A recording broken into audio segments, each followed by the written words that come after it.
13 साल की उम्र वैसे तो कोई दुल्हन बनने की उम्र नहीं होती, लेकिन अंशिका के लिए इस उम्र में दुल्हन बनना उसकी मजबूरी थी।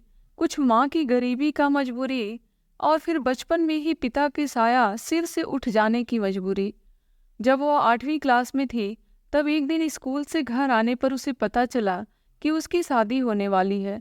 लड़के के 3 भाई हैं, उसके पिता नहीं हैं, लेकिन अपने पीछे इतना छोड़ गए हैं कि तीनों भाई आराम से अपनी जिंदगी बिना किसी परेशानी के गुजार सकें। अजय का घर बहुत बड़ा था और अजय घर का बड़ा बेटा था, इसलिए पिता के ना रहने पर सारी जिम्मेदारी अजय के सिर पे आ गई थी। अजय की माँ की बड़ी इच्छा थी कि मरने से पहले वो अपनी बड़ी बहू को देख ले। मौत का क्या भरोसा कब अपने पास बुला ले। जैसे जैसे अंशिका बड़ी हो रही थी, उसकी माँ की चिंता बढ़ती जा रही थी। अभी तक तो उसने अपनी बेटी को दुनिया की गंदी नज़र से बचाए रखा था, लेकिन कब तक वह यही सोचती थी कि कोई अच्छा घर मिल जाए तो अंशिका के हाथ पीले कर अपनी जिम्मेदारियों से मुक्त हो जाए। लेकिन कौन करेगा शादी गरीब बिन बाप की बच्ची के साथ। बस दिन रात इसी चिंता में डूबी जा रही थी। वह तो भला हो उसी पड़ोसन सीमा का, जो आकर उसकी बेटी का ब्याह बिना किसी दहेज के अपने रिश्तेदारी में तय करवा दिया। और सिर्फ ब्याह ही तय नहीं करवाया, बल्कि ब्याह के सारे खर्चे भी अपने ऊपर लेकर उसे एकदम निश्चिंत कर दिया।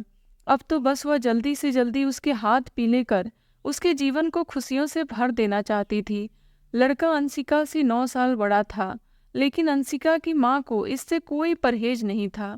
उन्हें पता था कि अच्छे रिश्ते बड़े भाग्य से मिला करते हैं। विदाई के समय अंशिका अपनी माँ से बहुत देर तक लिपट कर रोती रही थी। उसे बस एक ही बात का गम था कि उसके जाने के बाद उसकी माँ को कौन देखेगा। एकदम अकेली पड़ जाएगी वो। फिर सीमा चाची ने उसे समझाया था कि तू चिंता क्यों करती है, हम सब हैं ना। तू बस जा, अपने आने वाली जिंदगी के बारे में सोच और अपने ससुराल वालों की चिंता कर। अब से वही तेरा अपना घर है। बड़ी बहू बनकर जा रही हो तुम, वहाँ अपनी जिम्मेदारियों को अच्छी तरह से निभाना। अपनी सास को कभी शिकायत का मौका मत देना। और वैसे भी कौन सी लड़की होगी जो बिन ब्याही अपने पीहर में बैठी अच्छी लगती होगी। लड़की को एक ना एक दिन तो दूसरे के घर जाना ही पड़ता है। बड़े ही अरमानों से अंशिका अपने नए घर में कदम रखती है। सास अपनी सुंदर सी बहू को देखकर खुश हुई जा रही थी।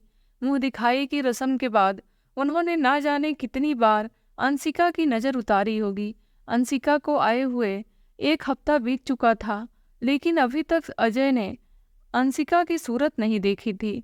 उसकी माँ ने उसे अंशिका से दूर रहने की सख्त हिदायत जो दी थी। बहू देखने की ललक में वह अंशिका को अपने बेटे के लिए ब्याह करके तो ले आई थी, मगर वह भी जानती थी कि अभी अंशिका अपने गृहस्थ जीवन की शुरुआत करने के लिए शारीरिक और मानसिक रूप से तैयार नहीं है। इसलिए वह अंशिका को अपने घर में अपने पास ही रखती थी। अजय अपनी माँ के इस फैसले से कभी कभी बहुत गुस्सा हो जाया करता था। यह माँ भी ना, जब अंशिका को हमसे दूर ही रखना था तो नाहक ही हमारा शादी करवाई, और अगर करवाई भी तो इतनी छोटी लड़की से। क्या उन्हें पहले से अंशिका की उम्र का पता नहीं था। चलो, दूर रखने का कारण तो समझ में आता है, लेकिन अब यह क्या बात हुई कि अपनी ही पत्नी की सूरत भी नहीं देख सकते। अजय जब भी उसके घुंघरू की आवाज़ सुनता तो उसका मन उसकी एक झलक पाने को बेताब हो उठता, लेकिन माँ के आगे बेबस हो जाता। अंशिका बस खाना लेकर आती थी, वह भी अपनी सास की उपस्थिति में, और घूंघट डालकर उसके दोनों देवर यूं तो उसके उम्र में बड़े थे, लेकिन वह उनसे एक माँ की तरह ही व्यवहार करते थे। उसके दोनों देवर भी उसे माँ के दर्जा ही देते थे और उसकी उतनी ही इज्जत करते थे जितनी अपनी माँ की। सास तो अपने आस पड़ोस और रिश्तेदारों से अंशिका की बड़ाई करते नहीं थकती थी। उनकी माँ ने तो अंशिका सोना थी। उसकी उम्र भले ही कम थी, लेकिन समझदारी ऐसी कि बड़ों को भी पीछे छोड़ दे। एक दिन अजय घर आता है तो माँ को घर पर ना देख भाइयों से पूछता है तो पता चलता है कि माँ पड़ोस में भागवत की कथा सुनने गई हैं। उसे तो जैसे मन मांगी मुराद मिल गई हो। बस फिर क्या था, पहुंच गया वह रसोई घर में। उसे देखकर अंशिका अपना घूंघट निकालने लगती है। तभी अजय उसका हाथ पकड़ लेता है, और जैसे ही उसकी नज़र उसकी सूरत पर पड़ती है, कुछ पल के लिए वह अपनी पलक झपकाना भूल जाता है। बड़ी मुश्किल से होश संभाल कर वह उससे कहता है, दूसरों के मुंह से तुम्हारी जितनी तारीफ सुन रखी थी, तुम तो उससे भी ज्यादा सुंदर हो। बताओ भला, मेरी इतनी सुंदर दुल्हन को हमारी माँ ने हमसे ही छुपा कर रखा है। इतना सुनकर अंशिका बस शर्मा कर रह जाती है। इतने में उसके कानों में माँ की आवाज़ सुनाई पड़ती है। घबरा कर वह उससे माँ को कुछ भी न बताने की गुजारिश कर तेजी के साथ रसोई घर से बाहर निकल जाता है। उसकी माँ ने उसे बाहर निकलते हुए देख लिया था, लेकिन उन्होंने ना किसी से कुछ कहा और ना ही किसी को कुछ जताया। बस मन ही मन एक फैसला ले लिया। वह फैसला यह था कि अंशिका को 3 साल के लिए उसके मायके भेजने का। दूसरे दिन ही उसे पीहर भेजने की तैयारी होने लगती है। अजय को पता चलता है तो उसे बिल्कुल भी अच्छा नहीं लगता है। यह सब सुनकर उसका मन दुखी हो जाता है। भले ही वह उसके नज़दीक नहीं जा पाता था, लेकिन उसे देख तो लेता था, घूंघट में ही सही। उसकी पायल की घुंघरू की छनकने की आवाज़ सुनकर, उसके कलाई के रंग बिरंगी चूड़ियों की खनक सुनकर, उस अपने आसपास उसके होने का एहसास को कम से कम जी तो लेता था। इन्हीं बातों से उसका मन उदास हो उठा, लेकिन माँ के आगे वह कुछ बोल नहीं सकता था। भरी आंख से उसे छुप कर जाते हुए तब तक देखता रहा जब तक उसका भाई उसे लेकर उसकी आंखों से ओझल नहीं हो गया। ऐसा नहीं था कि अंशिका को दुख नहीं था जाते समय। उसकी कातिल निगाहें घूंघट की आड़ से जिसे ढूंढने की कोशिश कर रही थी, उसे क्या खबर थी कि वह उसे उससे ही छुपकर उसे ही देख रहा है। अंशिका 3 साल के लिए अपने मायके गई। अंशिका की माँ अपनी बेटी के मुंह से उसके ससुराल वालों की बड़ाई सुनकर अपनी बेटी के भाग्य पर वारी जा रही थी। अंशिका ससुराल में मिले अपने जेवर दिखाने लगती। जानती हो मम्मी, यह कान की बालियां हमें बिमला मौसी ने दिया था, और यह कान के टप्स यह बड़ी बुआ ने दिया था, और यह पायल ये छोटी बुआ ने दिया था। और पता है मम्मी, सुनीता मामी ने लड्डू गोपाल की मूर्ति दी थी और कह रही थी कि इन्हें अपने से कभी दूर नहीं करना, जो भी करना इनका नाम लेकर करना। अंशिका की माँ उसकी बातों को बड़े गौर से सुनती जा रही थी और हूँ करके मुस्कुराती जा रही थी। और यह सोने के कड़े हमें माँ जी ने दिए थे। जानती हो, आते समय उन्होंने मुझे पूरे 10,000 रुपए भी दिए हैं। कह रही थी खुलकर खर्च करना, जरा भी कंजूसी मत करना। समय समय पर छोटे बेटे के हाथ मैं रुपए भिजवाते रहूंगी। अंशिका की माँ बोली, इतनी समझदार और भली सास बहुत किस्मत से मिलती है। जरूर तेरे पूर्व जन्म में कोई पुण्य रहे होंगे जो तुझे इतना अच्छा घर और परिवार मिला है। कहकर एक बार फिर से वो उसकी नज़र उतार लेती हैं। अंशिका को आए 3 महीने हो चुके थे, लेकिन ससुराल की कोई खबर नहीं मिल रही थी। इधर बीते हफ्तों से अंशिका का मन बहुत व्याकुल हो रहा था। उसे अपने ससुराल की बहुत याद आ रही थी। रह रहकर वह उदास हो जाया करती थी। उसकी मम्मी उसकी मन की व्यथा को अच्छे से समझती थी, लेकिन कर भी क्या सकती थी। फिर सीमा चाची ने अंशिका को सिलाई सीखने का सुझाव दे दिया। 2 घंटे के लिए ही सही, कम से कम इसी बहाने वो थोड़ा व्यस्त तो रहेगी और हाथ में कुछ गुण भी आ जाएंगे। यही सोचकर वह पास में ही सिलाई केंद्र के अपना नाम लिखवा देती है। एक दिन वह मम्मी के साथ बैठी थी, तभी दरवाजे पर खटखट हुई। देखते हैं तो दरवाजे पर उसका छोटा वाला देवर खड़ा था। वो उसे देखकर खुश होते हुए कहती है, अरे मम्मी, छोटे देवर जी आए हैं। अरे पगली, उन्हें भीतर भी आने दोगी या दरवाजे पर ही खड़ा रखोगी? उसने उन दोनों के पैर छुए और वहीं पास पड़ी एक चारपाई पर बैठ गया। अरे जा अंशिका, छोटे बाबू के लिए चाय पानी का इंतजाम कर। हाँ मम्मी, जाते हैं ना। अंशिका जब से आई है, आप लोगों का नाम इसकी जुबान पर हरदम रहता है। दिन भर आप लोगों की ही बातें करती रहती है। बड़े भाग्य थे उसके जो आप लोगों का सुंदर परिवार उसको मिला। भगवान सुखी रखें बेटा तुम लोगों को। अंशिका की मां नम आंखों से बोली। अरे ऐसी कोई बात नहीं है माँ जी, भाभी भी ऐसी हैं कि उन्हें सब प्रेम करने पर मजबूर हो जाए। तभी अंशिका चाय नाश्ता लेकर आ जाती है और दोनों चुप हो जाते हैं। 2-3 घंटे रुकने के बाद वह चलने को तैयार होता है तो एक थैला और कुछ रुपए अंशिका को पकड़ाते हुए कहता है, यह लो भाभी, माँ ने तुम्हारे लिए भेजा है। अरे इसकी क्या जरूरत थी देवर जी, हम तो कह रहे थे कि 1-2 दिन रुक जाते तो अच्छा होता। अरे नहीं भाभी, परीक्षा सिर पर है और पढ़ाई भी जरूरी है, वरना रुक जरूर जाता। लेकिन अगली बार आएंगे तो पक्का रुकेंगे कहकर उनके पैर छूता है और निकल जाता है। अंशिका दरवाजे पर उसे पीछे से जाते हुए तब तक देखती रहती है जब तक वह आंखों से ओझल नहीं हो जाता है। वह अंदर आती है तो उसे थैले का ध्यान आता है और वह उत्सुकता से थैला खोलती है। उसमें अंशिका के लिए 2 साड़ियाँ, कुछ मिठाई और फल रखे हुए थे। तभी उनमें से एक पत्र निकलकर जमीन पर गिर जाता है। अंशिका पत्र उठाती है और खोलती है तो उसमें अजय का नाम लिखा होता है। अजय का नाम देखते ही उसका कलेजा जोरों से धड़कने लगता है। अंशिका अपनी मम्मी को साड़ी दिखा तो रही थी, लेकिन उसका ध्यान उस पत्र पर ही अटका था। रात का इंतजार करने लगती है। मम्मी को दिखाने के लिए अंशिका की आंख बंद करके चुपचाप ऐसे ही सोने का नाटक करती है। जब उसकी मम्मी गहरी नींद में सो जाती है तो धीरे से उठकर अपना बक्सा खोलती है, उसमें से पत्र निकालती है और इस डर से कि कहीं मम्मी उठ न जाए, वह पत्र लेकर रसोई घर में चली जाती है। पत्र को खोलते ही उसकी दिल की धुकधुकी एक बार फिर बढ़ जाती है। खुद को बड़ी मुश्किल से संभालते हुए पढ़ना शुरू करती है। प्रिय अंशिका, आशा करते हैं तुम ठीक होगी। हम तुम्हारे भगवान से तुम्हारी खुशी की दुआ करते हैं। जिस दिन से तुमने हमारे आंगन में पाँव रखा है, उसी दिन से तुमने हमारे दिल पर कब्जा कर लिया है। तुम्हारे पायल की घुंघरू की आवाज़ सुनकर तुम्हारी एक झलक पाने को मन व्याकुल हो उठता था। बड़ी मुश्किल से दिल को संभाल पाते थे। कभी कभी तो मम्मी पर गुस्सा भी हो जाते थे। क्या ज़रूरत थी हमारा ब्याह करने की, जब उन्हें तुमसे तुमसे मुझे दूर ही रखना था। लेकिन मम्मी की मर्जी जान दिल को समझा लेते थे। इसके अलावा हमारे पास कोई रास्ता भी तो नहीं था। यहाँ तक तो ठीक था, असली लड़ाई तो तब शुरू हुई जब से हमने तुम्हारी सूरत देखी। बस उसी दिन से हमारा सुख चैन सब बर्बाद हो गया। अब सोचते हैं ना देखे थे तो ही अच्छा था। हालत यह है कि कहीं भी जाते हैं, कुछ भी करते हैं तो तुम नजर आती हो। तुम हमारे शरीर के रोम रोम में इस कदर समा गई हो कि हम खुद को ही भूल गए हैं।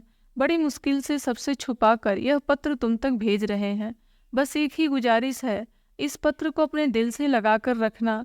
अगर तुम इस पत्र को अपने दिल से लगाकर रखोगी तो हमें लगेगा कि तुमने हमें दिल से लगाकर रखा है। चलो अभी के लिए इतना ही। अपना ख्याल रखना और हमारे अगले पत्र का इंतजार करना। तुम्हारा अजय। पत्र पढ़कर अंशिका के मन का कोना कोना प्रेम से सराबोर हो गया। उसने अनगिनत बार वह पत्र पढ़ा और अनगिनत बार उस पत्र में अजय को महसूस किया। दिन और महीने बीतते गए, पत्र आते रहे। वह अपने अजय के प्यार में पूरी तरह से भीगती रही। आखिरकार 3 साल बीत गए और वह दिन आ ही गया जिसके लिए 2 दिल ना जाने कब से अधूरे थे। अपनी नई दुनिया को सजाने का सपना लिए वह ससुराल में कदम रखती है।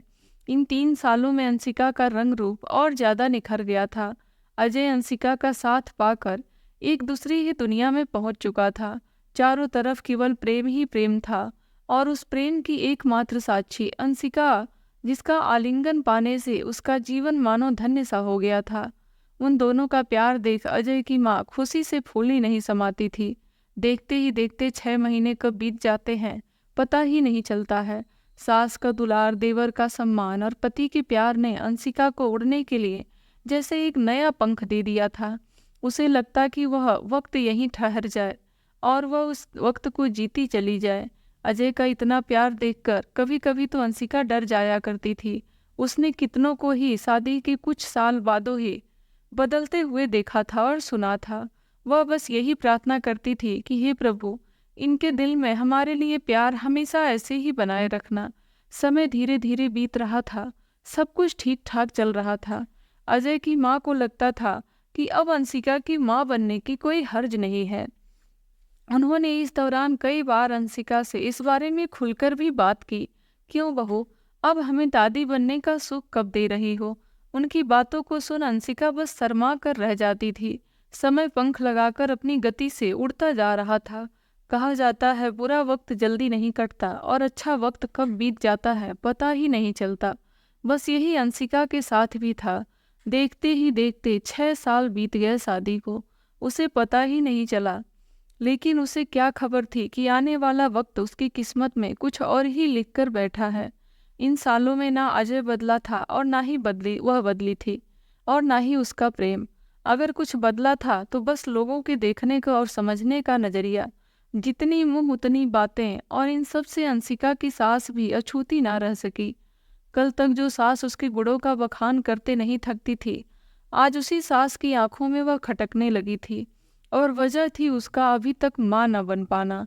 अजय को इन सब बातों से कोई फर्क नहीं पड़ता था। वह जानता था कि अभी अंशिका की उम्र ही क्या है। माँ नाहक में इतना परेशान हो रही है।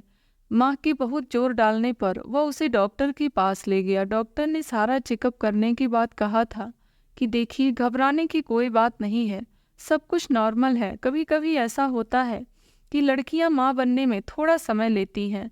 आप अंशिका को थोड़ा समय दीजिए, वह माँ जरूर बनेगी। अजय की माँ ने भी सोचा, चलो जैसे इतना दिन इंतजार किया, 1-2 साल और सही। और इस बीच ऐसा कोई उपाय नहीं बचा जिसे अजय की माँ ने आजमाया ना हो। पंडितों को दिखाना, मंदिर में ले जाकर मनौती मानना, हवन पूजन करवाना, यह सब कुछ करके उन्होंने देख लिया, लेकिन कोई उपाय काम नहीं आ रहा था। धीरे धीरे 7 साल गुजर गए। आखिर वह भी कब तक इंतजार करती, और उन्होंने अजय की मर्जी जाने बिना उसका दूसरा ब्याह भी तय कर दिया। लेकिन इस बारे में जैसे ही अजय को पता चला, उसने दूसरा ब्याह करने से साफ इनकार कर दिया। अजय की माँ ने सोचा, बहू से बात करनी होगी। वह अंशिका को समझाने के इरादे से उसके पास जाती है।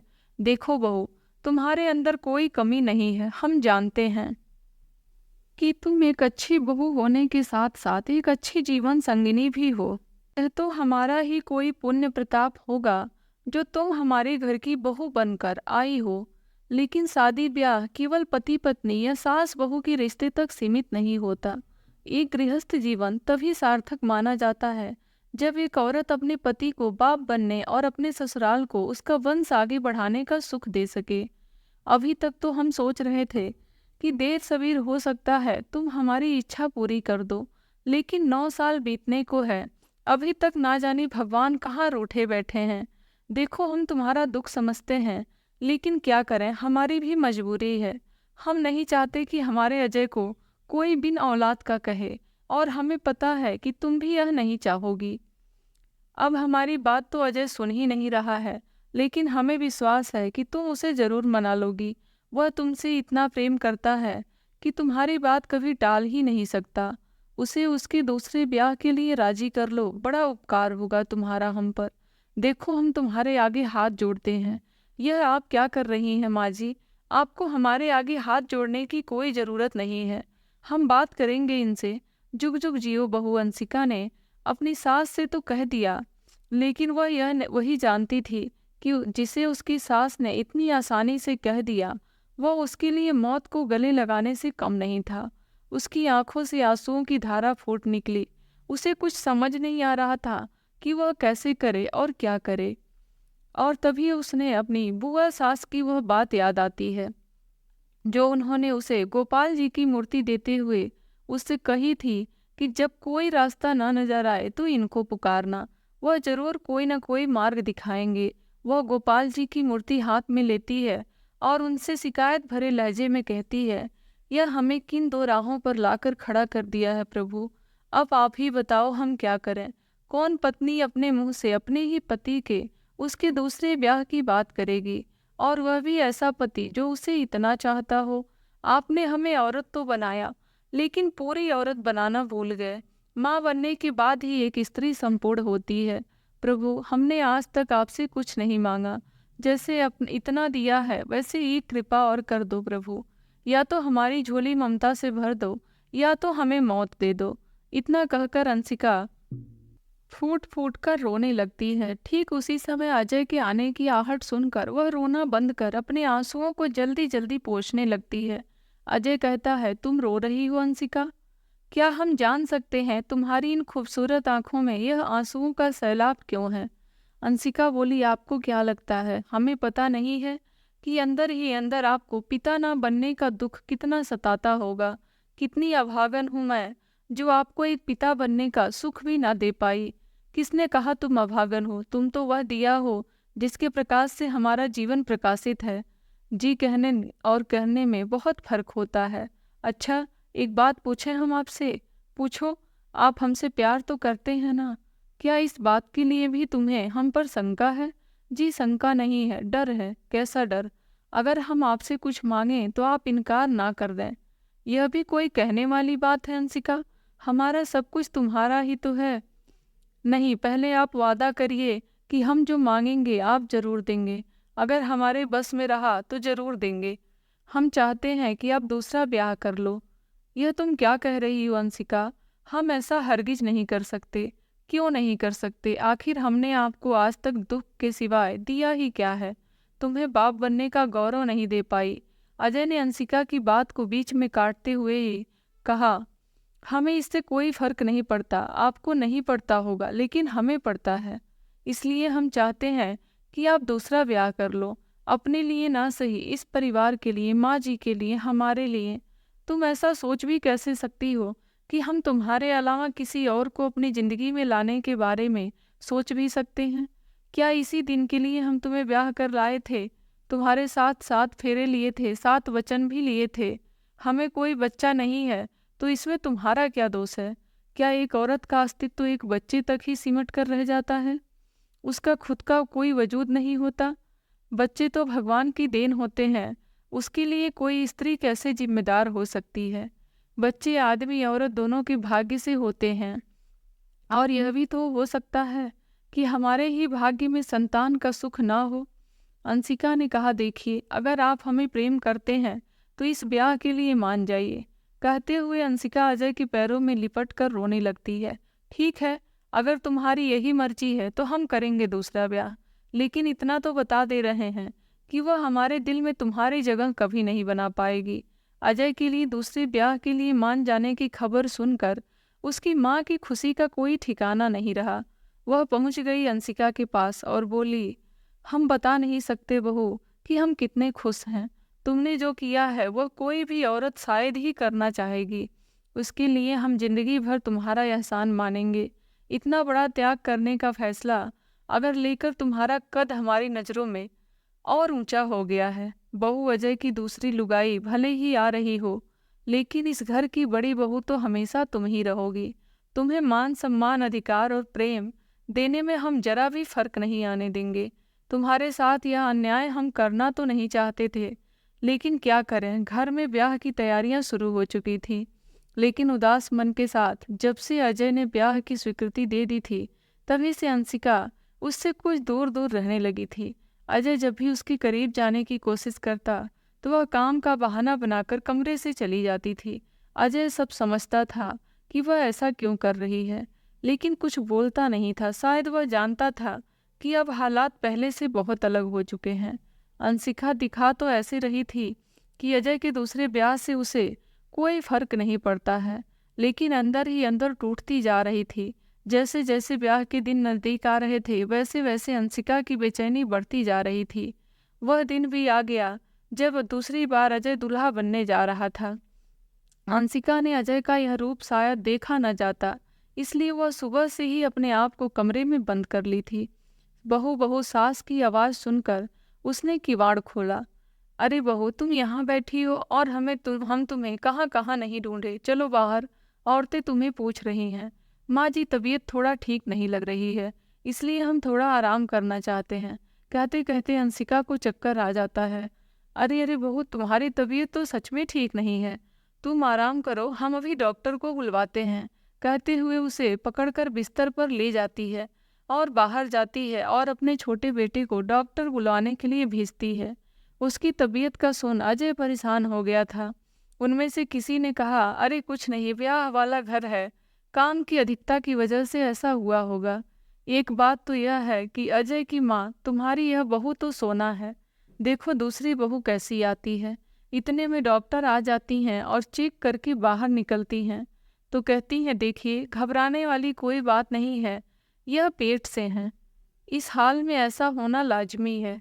क्या यह क्या कह रही हैं डॉक्टर साहिबा? एक बार फिर से तो कहिए। जी, आपकी पत्नी माँ बनने वाली है। अंशिका की माँ बनने की खबर सुन अजय खुशी से पागल हो जाता है। सुन रही हो माँ, हमारी अंशिका माँ बनने वाली है। चारों तरफ खुशी की लहर दौड़ जाती है। एक औरत के लिए इससे बड़ा दुख और क्या हो सकता है। कि वह अपने जीते जी अपने पति को अपनी आंखों के सामने ही किसी और का होते हुए देखे। अजय की माँ रोते हुए बोली, इसका त्याग देख शायद भगवान से भी नहीं रहा गया।